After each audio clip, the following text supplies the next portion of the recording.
The scared mail-order bride tried to run, until the rancher's little boy asked, "Can you stay, Mama?"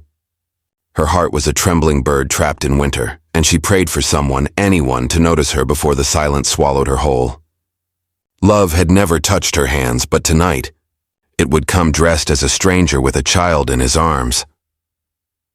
The Montana wind bit through the cracked walls of the one-room station, carrying snow that hissed like whispers against the wooden platform. Annalise sat hunched on a bench worn smooth by countless passengers, though none remained now. Her coat was threadbare, her boots damp, her fingers stiff around the faded satchel that carried everything she owned. She had journeyed across states, clutching letters that promised a new beginning, a husband, a home.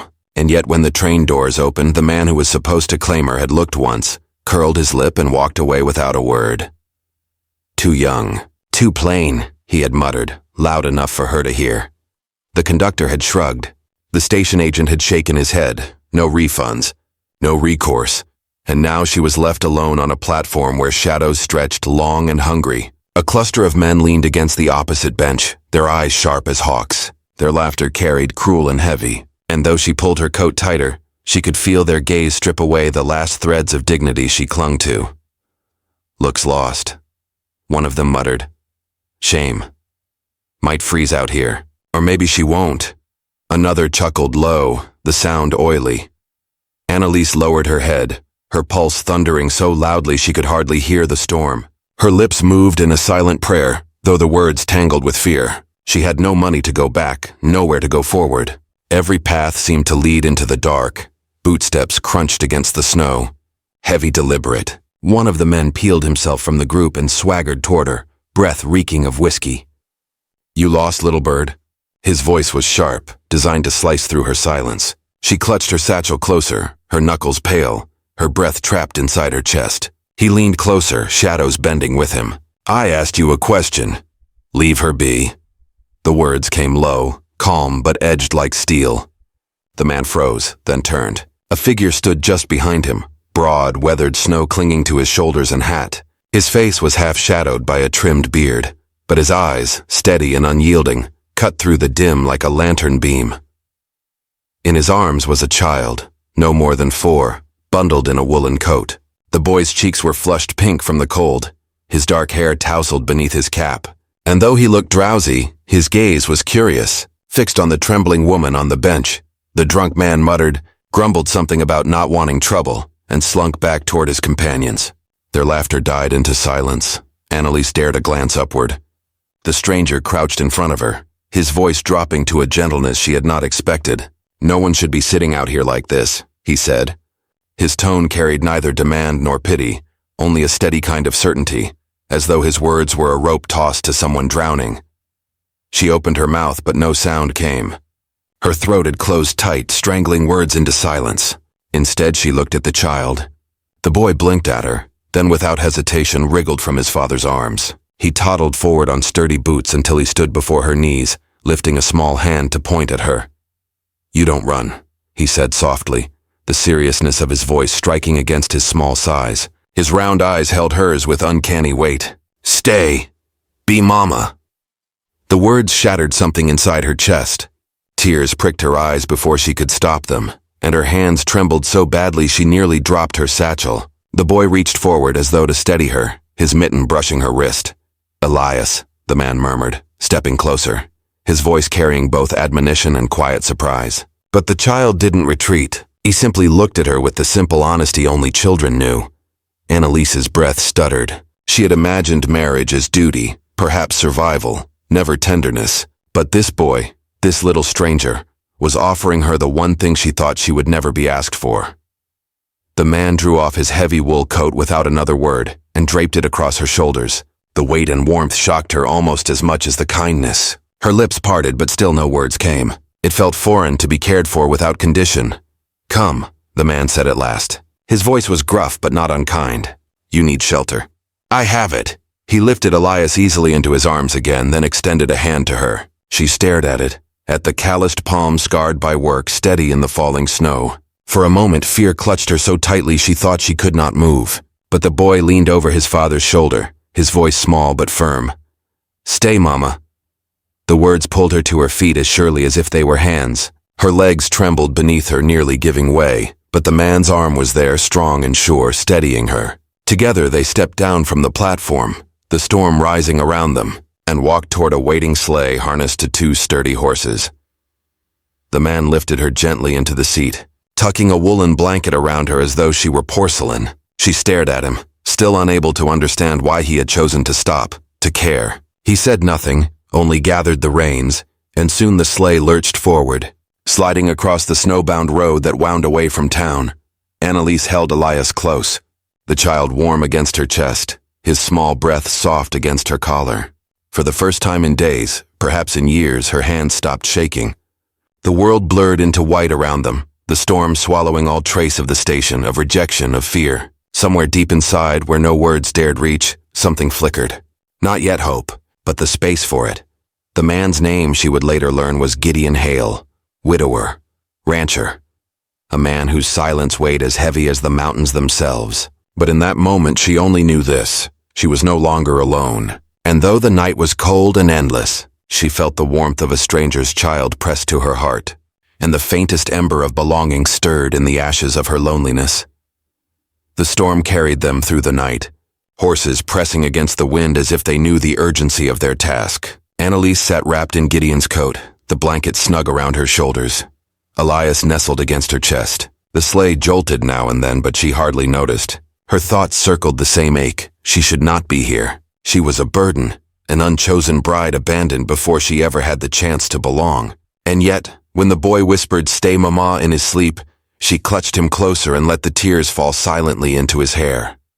The road climbed higher, snowdrifts rising at the edges. At last, Gideon pulled the horses to a stop before a low cabin tucked against the base of a ridge. Smoke curled from the chimney, soft and steady, a promise of warmth. He stepped down first, boots crunching, then offered his hand again. She hesitated only a breath before taking it. His grip was firm but careful, as though even her trembling weight might break. Inside, the air struck her with a wave of heat. A wood stove glowed red in the corner, its warmth wrapping around her bones like a forgotten embrace. She lowered Elias gently to the rug, where the boy blinked once and then curled up with a stuffed bear worn at the seams. Within moments he was asleep again. Gideon hung his coat and glanced at her. His voice was low, unused to speaking. "You can take the grain room. It's warmer than it sounds." She nodded, still holding her satchel as if it tethered her to the only pieces of her old life. When he left her there, she expected emptiness. Instead, she found a cot tucked between burlap sacks, a folded quilt waiting atop it.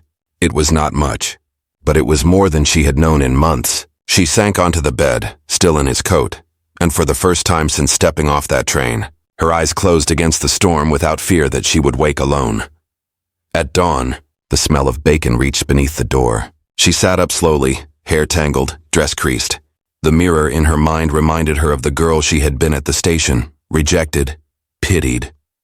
Yet when she opened the door, the cabin told another story. Elias sat at the table, swinging his legs as he devoured toast slick with jam. Gideon was nowhere in sight, but laundry hung drying near the stove, tiny socks, shirts, a small woolen cap. Without thinking, she moved toward it. Her hands, desperate for usefulness, folded the clothes carefully, pressing seams flat, humming softly under her breath. When Gideon returned, snow clinging to his shoulders from feeding the horses, he stopped in the doorway. His eyes caught her hand smoothing Elias's shirt, the quiet order she was bringing to his home. His brow lifted just slightly. "You didn't have to," he said. "I wanted to," she answered quickly, then softer. "It's the least I can do." He said nothing more, but he poured a cup of coffee, set it on the table, and slid a slice of bread her way. It wasn't a thank you, but it was something. Through the day, she found small tasks waiting: wood to stack, water to carry, a quilt to shake out on the porch rail. She moved through them quietly, careful not to overstep. Yet each time Gideon returned from the barn, his gaze lingered a moment longer. Not suspicion, not pity. Something else held back behind the weight of grief. Later, while he chopped wood outside, she filled a tin tub with warm water. Elias had been shy at first, clinging to his nightgown, but she knelt by the tub, sleeves rolled, whispering as though coaxing a skittish bird. "It's just like the stream," she murmured. "Only cozier." The boy dipped one toe, then another. A giggle broke free, light as a bell, and soon the cabin filled with a sound Gideon had not heard in many seasons: his son's laughter. He paused at the window, axe still in hand. Through the frost, he saw Elias splashing, water glittering in the firelight. Annalise bent close, humming some city tune. He did not smile, not quite, but his shoulders eased and he watched longer than he meant to. That evening, Elias napped on the rug with his bear. Annalise stood near the stove drying her hands, glancing at Gideon where he sat polishing a bridle strap. "He asked me if I was going to stay," she said quietly. Gideon looked up, eyes steady. "What did you tell him?" "I told him I don't know yet." He only nodded, then said after a pause, "He doesn't talk to many. Not since his mama passed." The words hung between them, heavy with all they implied. She lowered herself to a chair across from him, fingers tightening in her lap. "I came out here thinking someone wanted me, that maybe I could belong somewhere." Her voice faltered, but he looked at me like I was a mistake. Gideon's hand stilled on the leather. His voice came low, quiet as falling snow. "Ain't nothing wrong with being scared. Means you still care what happens."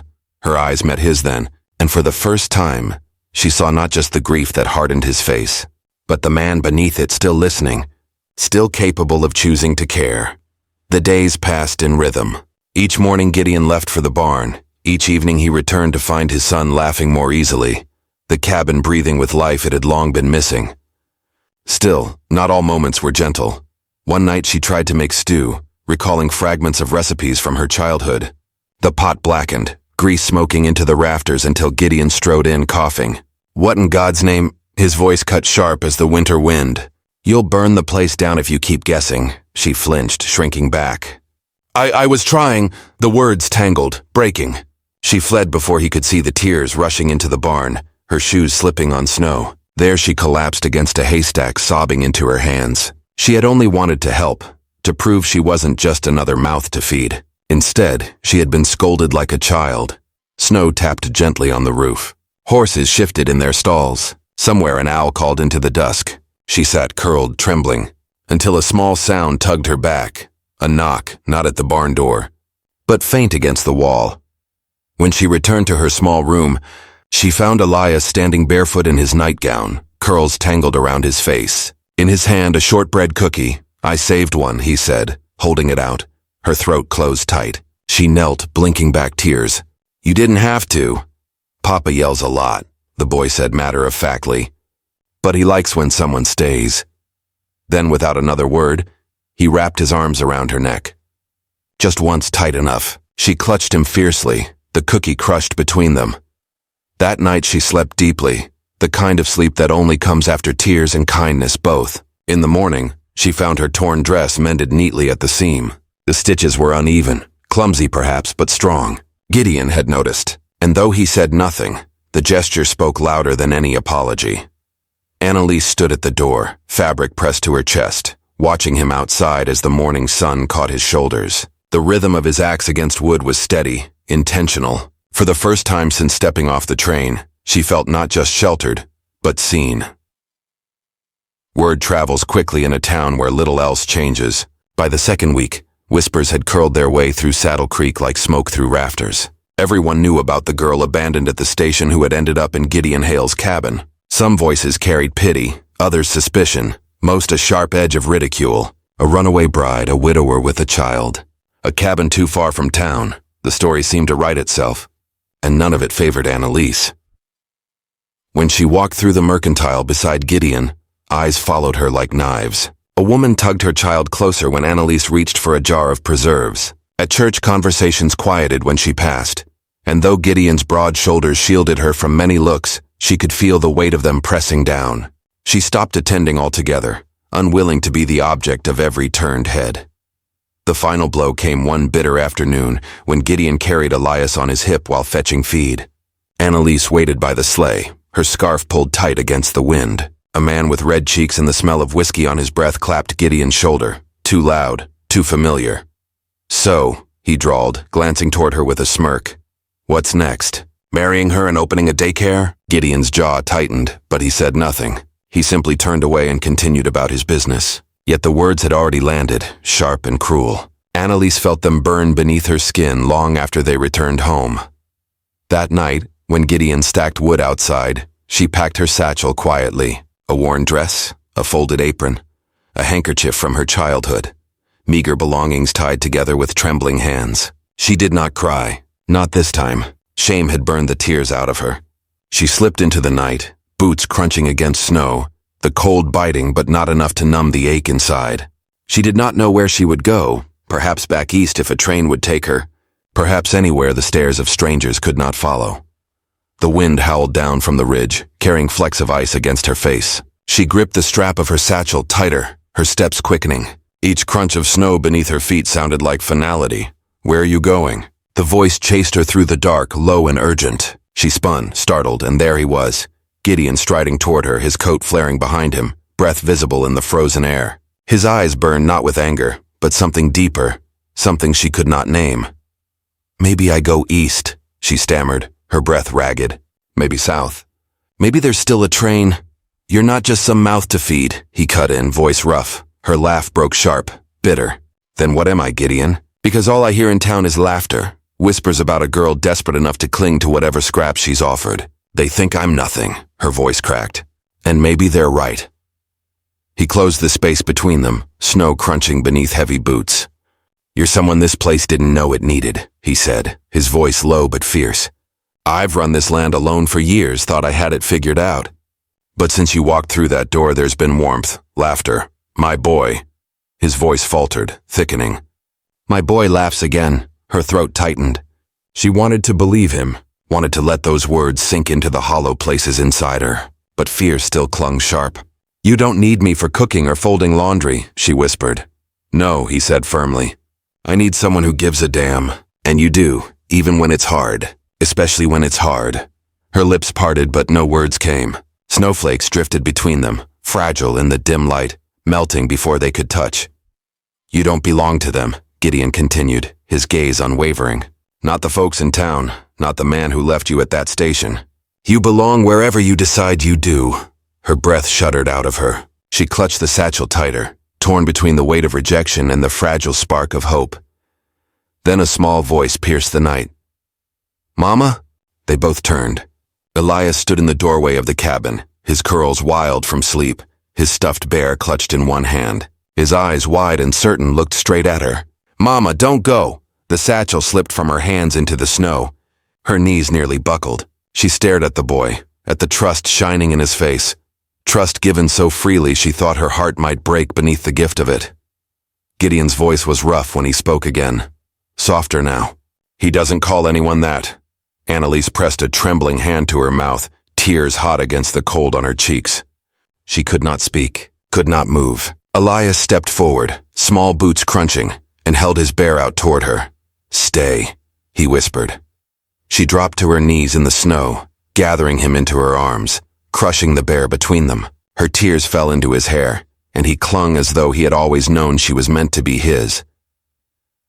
Gideon stood above them, his shoulders taut, his eyes fierce and wet in the flicker of lamplight spilling from the cabin. Slowly he knelt beside them, his large hand settling gently on her shoulder. His thumb brushed the edge of her sleeve, a touch both steady and tender. "You're not leaving tonight," he said, his voice quieter than she had ever heard it. She lifted her head, her lips trembling. "And tomorrow?" He hesitated, then softened, the sternness of his face easing into something she had not seen before. "Tomorrow you'll still be needed here." The words sank deep, weaving into the fabric of her heart like thread through torn cloth. For the first time since that train, she felt the ache of rejection ease, replaced not with certainty, but with choice. The choice to stay, the choice to be wanted, not by the world, but by the only two souls who mattered. Together they rose from the snow. Gideon picked up her satchel, not tossing it aside, but holding it gently, as though he understood what it carried. Side by side, they walked back through the drifting white. Elias nestled between them, his small hand gripping hers as though it had always belonged there. The storm raged on around them, but inside the cabin, warmth awaited. And for the first time, Annalise believed it might not vanish come morning. The storm passed, leaving the world hushed and heavy with snowdrifts that glistened beneath a pale morning sun. Days stretched into weeks, and winter slowly gave way to the promise of spring. Where silence had once haunted the Hale cabin, voices now filled it. Soft laughter, the creak of a rocking chair, Elias's chatter, and Annalise's gentle humming. She was no longer the girl shivering at the station, clutching a satchel like a lifeline. The fear in her eyes had softened, replaced by something steadier, something that glowed quietly when she poured coffee at dawn or leaned to tuck Elias beneath quilts at night. Outside, the land began to stir. The frozen earth cracked open to green shoots, streams thawed into trickles, and birds returned to the eaves of the barn. The ranch, once solemn with grief, breathed again. One afternoon, Annalise stood at the fence line, her hands resting lightly on the worn wood. The horses ran across the pasture, hooves drumming against thawing ground, their breath puffing in clouds that curled toward the sky. She watched, her dress stirring in the breeze, sunlight catching strands of her hair. For the first time, she did not feel like a visitor. She felt rooted, as if the soil itself had claimed her. Behind her, Gideon approached, his steps quiet as always. He never made sound unless he meant to. She sensed him before he spoke, the warmth of his presence settling across her back like a cloak. His hand came to rest on her shoulder, firm, steady, a touch that spoke more than words ever could. "You never signed up for this life," he said softly, his voice carrying the weight of truth. "But you stayed. For him." His hand tightened just slightly. "For me." Her fingers curled around the fence rail. The breeze carried her whispered reply. "I didn't stay because I had no choice. I stayed because I found one." He was quiet for a moment, but she could feel the change in him, the loosening of something long clenched. His hand slid down her arm, his calloused fingers catching hers, holding on as if he was finally ready to admit he could. She turned toward him, her gaze meeting his fully unflinching for the first time. "I've been alone a long time," he said, his eyes dark and raw. "Too long. I thought love was something you lose once, and that's the end of it." His breath shuddered out. "But then you came, and stayed. Even when it was hard. Especially then." Her lips parted, but no words came. She only blinked against the sunlight, her throat thick. "It's not easy to be needed," she managed at last. "No," he agreed, "but it's a gift. One I didn't know I still had any right to." He reached into his coat, pulling free a small bundle of cloth tied with twine. Slowly, he handed it to her. Inside was a carved horse smoothed by careful hands. Its body bore delicate lines, its neck circled by a ribbon. Beneath its belly, initials were etched. A.H. She stared, lips trembling. "You made this." "I carved it after that night," he said. "When he called you Mama." Her hand shook as she clutched the carving to her chest. Tears blurred her vision, spilling freely down her cheeks. "He still does," she whispered. Gideon's jaw tightened, his voice rough but steady. "Because you are." Before she could reply, small footsteps pounded across the field. Elias ran toward them, curls bouncing, a daisy clutched in his fist. "Mama!" he shouted, his grin wide as sunlight. Annalise dropped to her knees, arms opening. He barreled into her embrace, laughing, pressing the crushed flower into her hand. She gathered him close, her cheek against his hair, tears wet on his curls. Gideon watched them both, the sight etching itself into him like a scar, permanent and unshakable.